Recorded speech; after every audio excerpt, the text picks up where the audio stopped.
साथियों, प्रभु यीशु मसीह के मधुर और मीठे नाम में आपको मेरा प्रेम नमस्कार। आज मैं जिस अध्याय पर आपका मनन कराना चाहता हूँ वो पाया जाता है न्यायियों की पुस्तक और अध्याय 12। और यह जो 12वां अध्याय है, यहाँ पर यिप्ताह का वर्णन मिलता है और इसके बाद इब्सान न्यायी है, एलोन है और अबदोन के चरित्र का वर्णन मिलता है। तो पहले पद से हम 12वें अध्याय के पहले पद से हम थोड़ा सा मनन करेंगे, जहाँ पर इस प्रकार से लिखा है, जब एप्रेमी पुरुष इकट्ठे होकर सापोन को जाकर यिप्ताह से कहने लगे, जब तूने अम्मोनियों से लड़ने को गया तब हमें संग चलने को क्यों नहीं बुलवाया, हम तेरा घर तुझ समेत जला देंगे। यिप्ताह ने अम्मोनियों पर विजय पाई और यिप्ताह का जीवन यदि आप देखें तो 11वें अध्याय में मैंने बताया था, तो उसका जीवन बड़ा सुंदर जीवन है, जबकि उसके साथ कुछ ऐसी चीज़ें जुड़ी हुई हैं जिसके कारण से लोगों के दिमाग में उसके प्रति जो एक श्रद्धा भाव होना चाहिए, एक अच्छी मनसा होना चाहिए, नहीं हो सकती। लेकिन उसके जो कार्य हैं वो परमेश्वर के लिए प्रसन्न है। यिप्ताह है जो बेस्या का बेटा है, इसकी संगति बुरे लोगों से होती, लेकिन सबसे प्रमुख बात हमें देखने को मिलती है, बुरी संगति ने इसके जीवन को प्रभावित नहीं किया।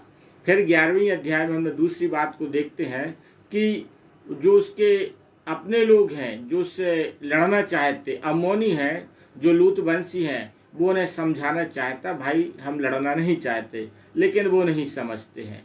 जब नहीं समझते हैं तो परमेश्वर की आत्मा, यहोवा की आत्मा उसमें समाती है और फिर वो अम्मोनियों से लड़ता और जय पाता है।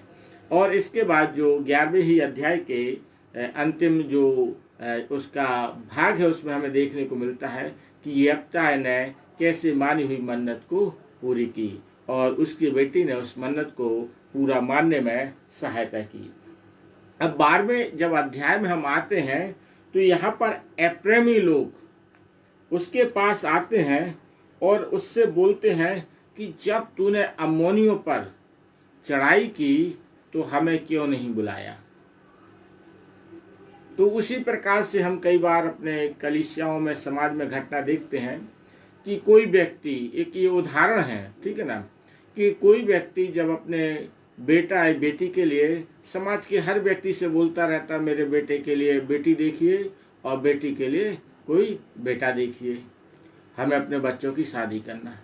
और जब तक उस परिवार के बेटे या बेटी की मंगनी नहीं होती है तब तक कोई कुछ नहीं बताता है कि यहाँ पर आपकी बेटी के लिए एक अच्छा लड़का हम बताते हैं या आपके लिए अच्छी लड़की बताते हैं, लोग नहीं बताते। लेकिन जैसे ही बात पक्की हो जाती है और पूरा जो ऐसे मजबूती वाली बात पक्की हो जाती जिसे तोड़ा नहीं जा सकता, तब कई लोग बोलते हैं, अरे आप तो अपने बेटे की शादी करना चाहते थे, आपने हमें पहले क्यों नहीं बताया, हम तो इससे अच्छा आपको लड़की बताते या इससे अच्छा आपको लड़का बताते।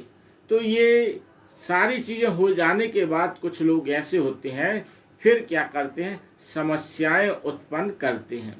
और ये जो एप्रेमी लोग हैं, ये लोग इसी प्रकार के लोग हैं। अम्मोनियों से लड़ने के लिए इनमें कोई सक्षम नहीं, कोई जाने को तैयार नहीं, लेकिन यिप्ताह की अगुवाई में परमेश्वर ने इस्राएलियों को अम्मोनियों पर विजय दी, तो ये एप्रेमी लोग लड़ने आ गए।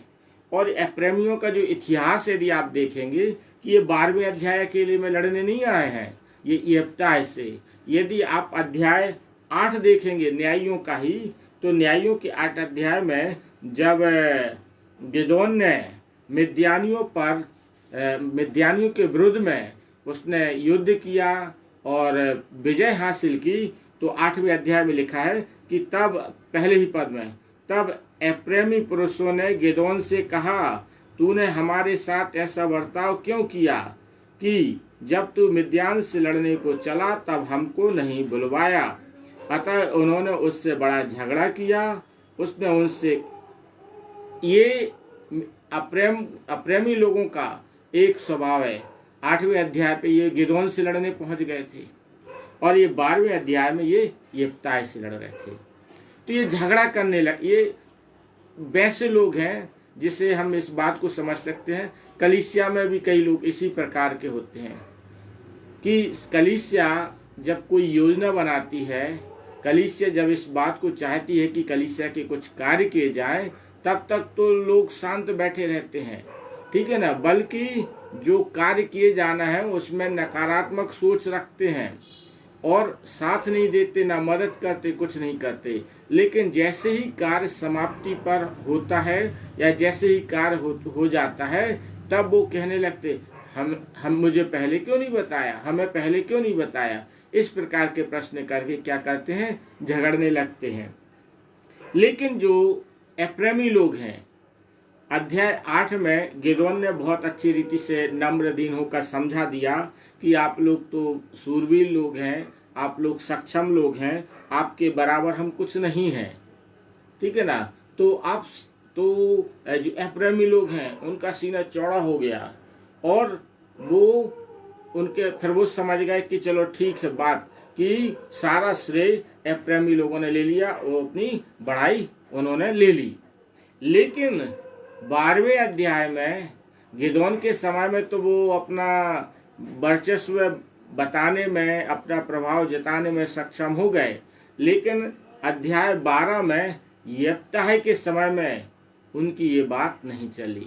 और ये यिप्ताह से जब बोलते हैं कि हम तेरा घर तुझ समेत जला देंगे, तब यिप्ताह ने उन्हें समझाने को समझाया कि हमने क्यों नहीं किया।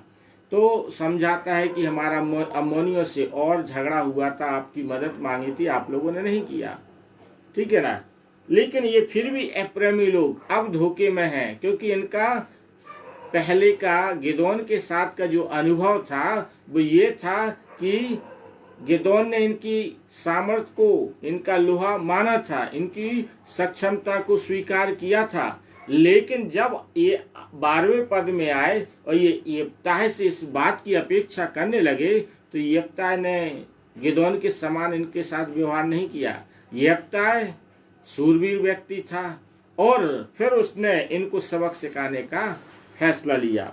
और लिखा है कि जो यिप्ताह है 4 पद में, तब यिप्ताह गिलाद के सब पुरुषों को इकट्ठा करके एप्रैम से लड़ा और एप्रैम जो कहता था, हे गिलादियों, तुम जो एप्रैम और मनश्शे के बीच रहने वाले एप्रोमियों के भगोड़े हो, और गिलादियों ने उनको मार लिया। अर्थात अब जो यिप्ताह के लोग हैं, यिप्ताह के संघ के लोग हैं, जो गिलादी लोग हैं, उन्होंने एप्रेमियों को क्या किया, उसने जो यिप्ताह है सबको इकट्ठा करता है और सारे गिलादी लोग इकट्ठे होकर इन्होंने क्या किया, एप्रेमियों को मारा, घात किया। और कैसे लिखा, जिस घाट से इनको पार होके भागना था, तो वहां पर इनके लोग इकट्ठे हो गए। उन्होंने इस बात को सोच लिया, ये बार बार ये क्या करते, समस्या पैदा करते, बार बार अड़ंगा लगाते, बार बार ये हमारे अपने जो चुनौती के समान, चुनौती के रूप में आ जाते हैं। इनको फिर सबक सिखाना जरूरी है। और जो यिप्ताह है और जो गिलादी लोग हैं, तो जिस यरदन के घाट से ये एप्रेमी भाग रहे थे, वो क्या करते हैं, वहां पर उससे पहले कब्जा कर लेते हैं। और जब भी एप्रेमी जब वहां से निकलते हैं, तो जो गिलादी लोग हैं वो पूछते थे, क्या तू एप्रेमी है? और यदि वह कहता नहीं, तो वे उससे कहते, अच्छा शिब्बोलेत कह। और जब वो शिब्बोलेत कहते, तो वो उच्चारण सही न करने के कारण से वो समझ जाते थे ये एप्रेमी है। अर्थात मुंह से वो स्वीकार, मुंह से जब उनसे पूछा जाता तो मैं एप्रेमी हूँ, तो मना कर देते थे।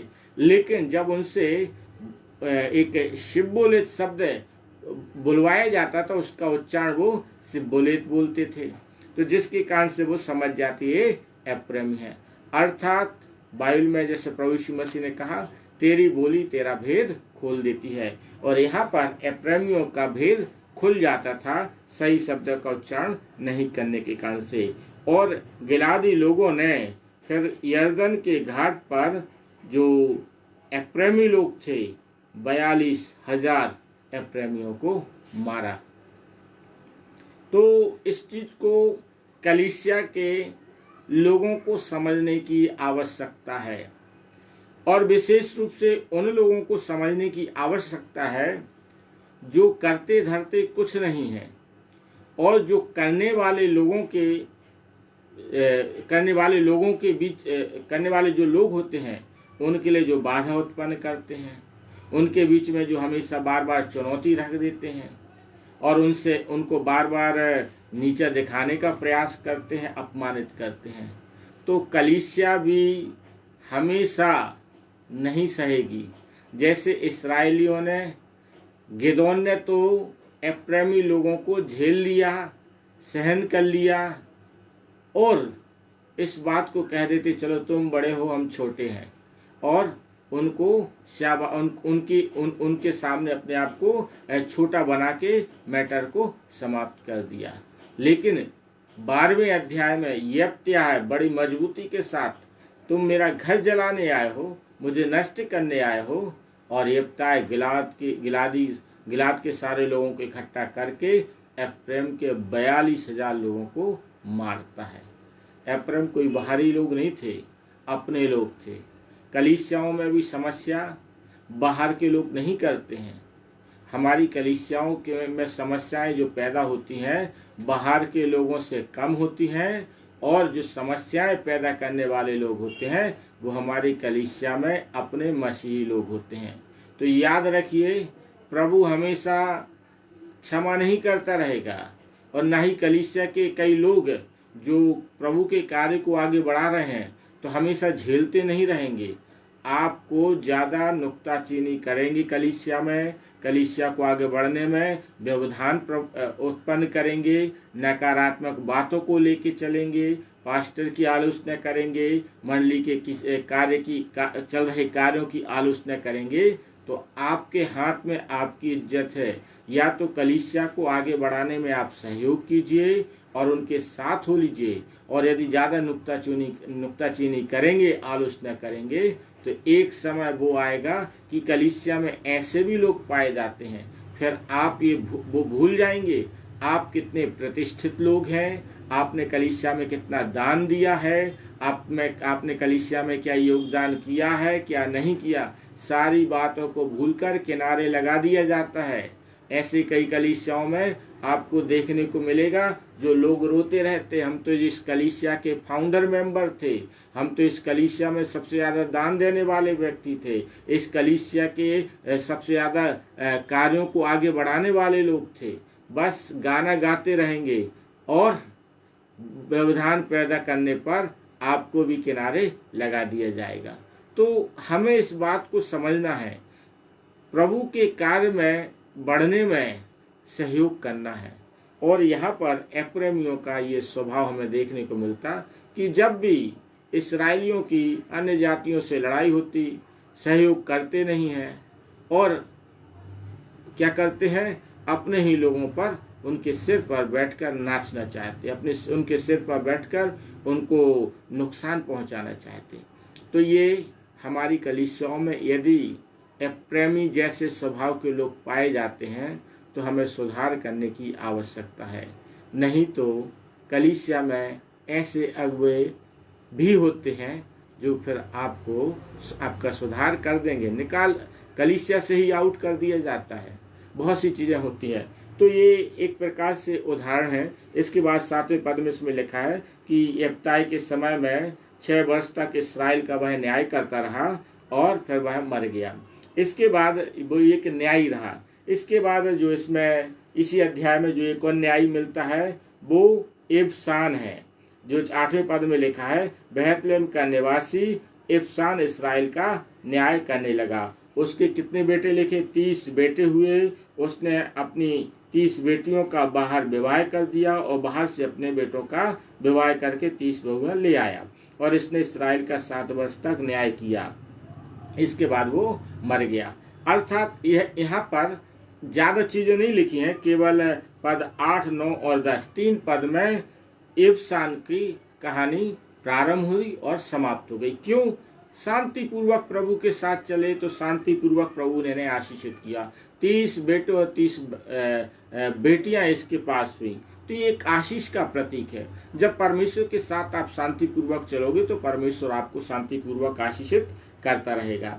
इसके बाद पद आपको 11-12 में मिलेगा। एक एलोन का, जो जबलूनी एलोन इस्राएल का न्याय करने लगा और वह इस्राएल का न्याय 10 वर्ष तक करता रहा और फिर वह मर गया। अब परमेश्वर ने इसके भी समय में जो हमें बात समझ में आती है वो ये है, शांतिपूर्वक देश चला, इसलिए मात्र 11 और 12 पद में इसकी भी कहानी समाप्त हो जाती। क्योंकि जब शांतिपूर्वक आप परमेश्वर के साथ बने रहते, परमेश्वर आशीष देता जाता है। इसके बाद पद 13, 14 और 15 में एक और न्यायी का वर्णन है, वो है अब्दोन, जो 13 पद में लिखा। उसके बाद पिरातोनी हिल्लेल का पुत्र अब्दोन इस्राएल का न्याय करने लगा और उसके 40 बेटे 30 पोते हुए, जो गधियों के 70 बच्चों पर सवार हुआ करते थे।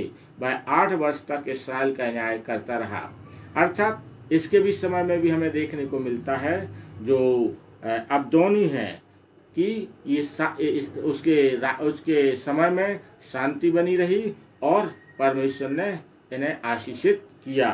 तो बात यह है कि जब परमेश्वर के साथ आप बने रहते, परमेश्वर भी शांति के साथ आपको आशीषित करना चाहता। परमेश्वर को ये अच्छा नहीं लगता है कि अशांति बनी रहे, युद्ध बनी रहे। परमेश्वर भी शांति चाहता है। लेकिन बात यह है, जब आप उसके साथ बने रहते हैं तो कोई भी आपको परेशान नहीं करता, कोई आपको अधीन नहीं करता, कोई आपको गुलाम नहीं बना सकता, कोई आपको नुकसान नहीं पहुंचा सकता, क्योंकि आपके साथ कौन है? परमेश्वर खड़ा है। जब आप परमेश्वर की दृष्टि में बुरा करते हैं तो क्या होता है? परमेश्वर छोड़ देता है और आपकी दुख तकलीफ परेशानियां चालू हो जाती हैं। तो यहाँ पर 12वें अध्याय में सामान्य रीति से हम इन बातों को हमने देखा है। तो परमेश्वर अपने इन वचनों के द्वारा हम सबों को आशीषित करे और परमेश्वर अपने नाम की महिमा के लिए हम सबों को इस्तेमाल भी करे। आइए हम छोटी सी प्रार्थना में जाएंगे। हमारे परम पवित्र सामर्थी परमेश्वर यहोवा, प्रभु यीशु नासरी के नाम से एक बार फिर आपके पास आते हैं। हम धन्यवाद देते हैं जीवन की तमाम स्वर्गीय आशीषों के लिए जो आप अपने मांगने वालों को प्रदान करते हैं। प्रभु हम धन्यवाद देते हैं हमारे प्रिय लोग जो इस वीडियो को देखते हैं। होने दीजिए प्रभु, आप उन्हें आशीषित करें। आप अपनी पवित्र दया और करुणा उनके जीवनों पर, घर परिवार, घराने पर बनाए रखें। हर एक भली और उत्तम वस्तुओं से आप उन्हें आशीषित करते रहें। शैतान की हर एक शक्तियों से बचाए रखते हुए आगे बढ़ाते जाएं। हाँ प्रभु, आपने हमारी प्रार्थना को सुना है और हमारे सारे प्रिय लोगों के लिए जो इस वीडियो को देखते हैं उन्हें आशीष दे, इसके लिए धन्यवाद देते हुए प्रार्थना प्रभु यीशु नासरी के नाम से मांगते हैं। आमीन, आमीन, आमीन। यदि आपके पास कोई प्रार्थना का निवेदन रहता है तो आप अपने प्रार्थना के निवेदन कमेंट्स बॉक्स में अवश्य लिखिए ताकि मैं उन्हें अपनी व्यक्तिगत प्रार्थना में याद करता रहूँगा। परमेश्वर आप सबों को आशीषित करे। धन्यवाद।